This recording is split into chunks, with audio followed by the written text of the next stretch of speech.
Avui som a la Vall d'Aran, i és que amb els nois de País Invisible estem tirant endavant el nostre projecte. I per això hem vingut fins aquí, al cor dels Pirineus, a Viella.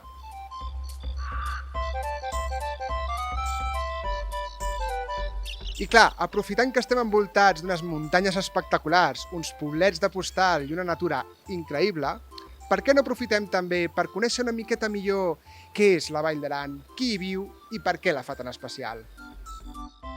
Per començar a situar-nos, la Vall d'Aran és un territori situat a l'extrem nord de Catalunya, però no és una comarca qualsevol.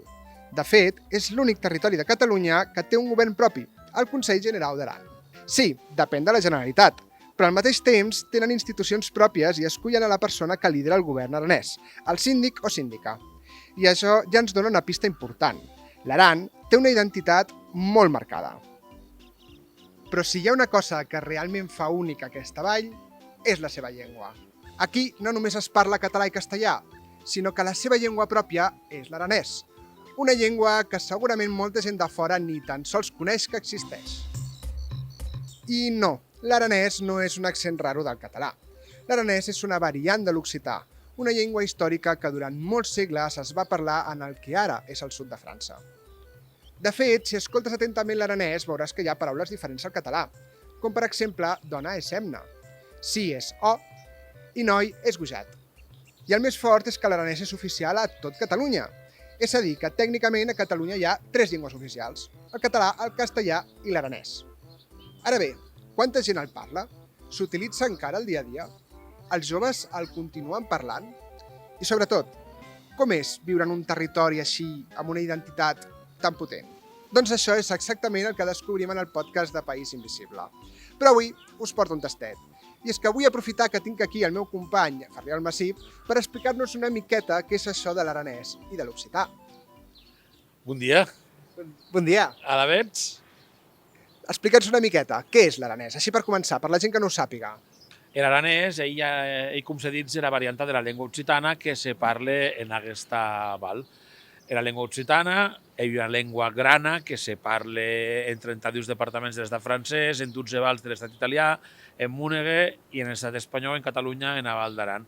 És un territori de 190.000 quilòmetres cairats, molt gran, que ha quauqui dialectes gran i principals, un d'aquest és gascun i l'aranès és partida de gascun.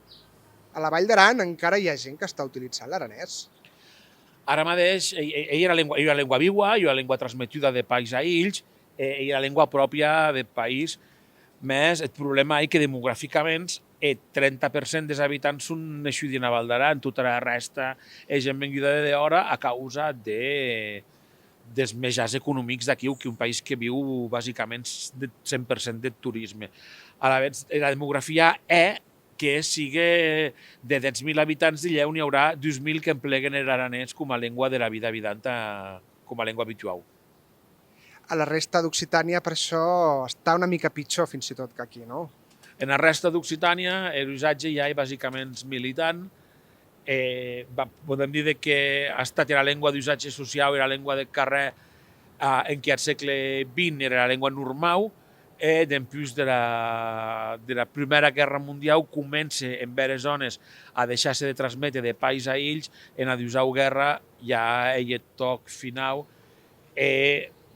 també les polítiques lingüicides de l'estat francès, les polítiques culturicides, ja des de la creació de la idea d'estat-nació que avui és monolingüe, en què al segle XX que s'instaura la reforma escolar de Jules Ferry, l'occità ven com a una llengua perseguida, menyspreada, en múltiples ja no l'han volut transmetre a ells que no patisquen.